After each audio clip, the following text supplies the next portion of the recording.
तमीम दारी जो कि एक ईसाई था और हाल ही में इस्लाम कबूल किया था, एक वाकया बयान करता है कि हम समंदरी सफर पर थे और एक बहुत बड़े तूफान ने हमें आ पकड़ा। इस तूफान की वजह से हम समंदर में खो गए। हमें ना समत का पत्ता चल रहा था और ना ये समझ आ रहा था कि ये समंदर हमें कहाँ ले जा रहा है। एक दिन हमारा जहाज एक जजीरे के साथ आकर रुक गया। जब हम जहाज से नीचे उतरे तो हमारे सामने एक अजीब मखलूक आई। वो मखलूक सर से लेकर पांव तक बालों में ढकी हुई थी। कुछ समझ नहीं आ रहा था कि ये क्या चीज है, हत्ता कि इसके आगे और पीछे में फर्क करना भी मुश्किल था। हमने इससे पूछा, तुम क्या हो? हमने तुम जैसी मखलूक आज तक नहीं देखी। वो मखलूक बोलने लगी और उसने कहा, मैं जिस्सासा हूं। इस पर उसने जवाब दिया, मंदिर में कोई अब का इंतजार कर रहा है। अब सब मेरे साथ चलीं, वहां एक आदमी है जो अब लोगों का बेसब्री से इंतजार कर रहा है। तमीम दारी कहता है, ये सुनकर हम वहां से भागने लगे क्योंकि हमें लगा कि ये दरिंदा शायद कोई जिन है। हम वहां से भागकर एक जगह पहुंचे जो इबादत का मालूम होती थी और अचानक हमारी नजर एक आदमी पर पड़ी। वो देखने में बड़ा मजबूत और हटा-कटा लगता था, लेकिन इसकी हालत अजीब थी। इसकी बाजुएं इसकी गर्दन के साथ जंजीरों से बंधी हुई थीं और उसके घुटने भी इसी तरह बाजुओं और गर्दन के साथ जकड़े हुए थे। वो इस हालत में था कि हरकत करना तो दूर, हिलना जलना भी इसके लिए तकरीबन नामुमकिन था। हमने इससे पूछा, तुम कौन हो? इसने जवाब दिया, ये सवाल तो मुझे तुम लोगों से करना चाहिए कि तुम लोग कौन हो, क्योंकि मैं तो यहां बंधा हुआ हूं और अगर यहां किसी को किसी से खतरा है तो मुझे तुम लोगों से है, ना कि तुम्हें मुझसे।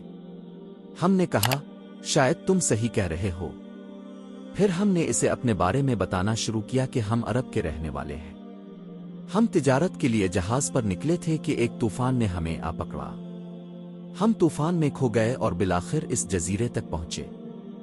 जब हम इस जजीरे पर उतरे तो हमने एक अजीब मखलूक देखी जो सर से पांव तक बालों में लिपटी हुई थी और हैरत की बात यह कि वो बोल भी सकती थी। इसी मखलूक की वजह से हम तुम तक पहुंचे क्योंकि हम इससे खौफजदा हो गए थे। फिर इस आदमी ने कहा, मैं आप लोगों से कुछ सवाल पूछना चाहता हूं। दज्जाल के सवालात। एक, मेरा पहला सवाल बीसान की खजूरों के बारे में है।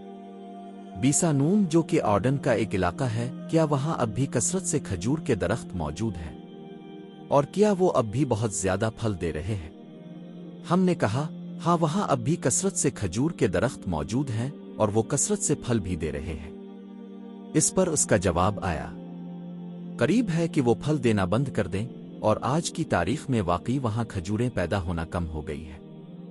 दो, दूसरा सवाल तबरेह झेल के बारे में। इसने कहा, अब मुझे झेल तबरेह के बारे में बताओ। मैं आप लोगों की मालूमात के लिए बताता चिल्लों। झेल तबरेह को आजकल बुहेरा जलील, सी ऑफ गैलाली, लेक टाइब्रियस भी कहा जाता है। ये झेल फलस्तीन इसराइल के इलाके में वाक़ है। ये कोई समंदर नहीं बल्कि मीठे पानी की एक बड़ी झेल है। इसके मशरक़ी किनारे पर शाम की सरहद आती है, इसीलिए बाज़ लोग इसे ईशाम के करीब का समंदर भी कहते हैं। हमने पूछा, तुम क्या जानना चाहते हो इसके बारे में? इस पर उसने कहा, क्या इसमें अब भी पानी मौजूद है? हमने जवाब दिया, इसमें पानी की कोई कमी नहीं। फिर इसने जवाब दिया, बहुत जल्द इसमें पानी बाकी नहीं रहेगा, और ऐसा ही हुआ, क्योंकि आज की तारीख में पानी वहां ना होने के बराबर है।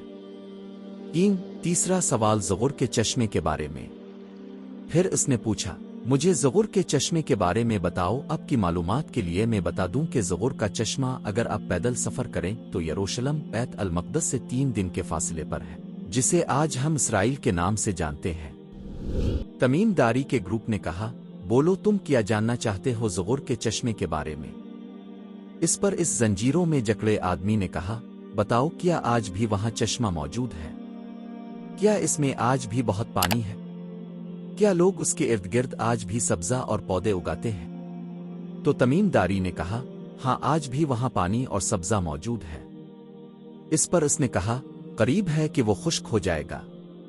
चौथा सवाल नबी पाक के बारे में। इसने कहा, मुझे नबी उमा के बारे में बताओ, क्या वो जाहिर हो गए हैं? उमा इसे कहा जाता है जो पढ़ा लिखा ना हो या पढ़ लिख सकता ना हो। उन्होंने कहा, हाँ, वो मक्का में जाहिर हुए और अब यसरब, मदीना, میں ہیں۔ اس نے پوچھا، لوگوں نے ان کے ساتھ کیا کیا؟ انہوں نے کہا، کچھ لوگ ان پر ایمان لے آئے اور کچھ نے انکار کیا۔ اس نے کہا، یاد رکھو ایمان لانے والوں کے لیے بھلائی ہے۔ ان سوالوں کے بعد اس نے کہا، اب میں آپ لوگوں کو اپنے بارے میں بتاتا ہوں کہ میں کون ہوں۔ اس نے کہا، میں دجال ہوں اور بہت جلد جو معلومات مجھے آپ لوگوں سے ملی ہیں اس کے بعد میں آزاد ہونے والا ہوں۔ جلد ہی مجھے اجازت مل جائے گی کہ میں ظاہر ہوں اور زمین پر سفر کروں۔ زمین پر کوئی بھی شہر گاؤں ایسا نہیں رہے گا جہاں میں نہ جاؤں، اور یہ سب صرف 40 دنوں میں ہوگا۔ مگر مکہ اور مدینہ کو چھوڑ کر یہ 2 ایسے شہر ہیں جہاں جانے کی مجھے اجازت نہیں ہے۔ جب ہم بات کرتے ہیں جن شہروں میں وہ داخل ہوگا، اس کا مطلب ہے وہ شہر جنہیں وہ فتح کرے گا، قبضہ کرے گا، اپنے قبضے میں لے گا۔ اس کے بعد دجال کہتا ہے، جب بھی میں مکہ مدینہ جانے کی کوشش کروں گا تو ایک فرشتہ تلوار لے کر کھڑا ہوگا جو ان کی حفاظت کر رہا ہوگا اور مجھے اندر داخل نہیں ہونے دے گا۔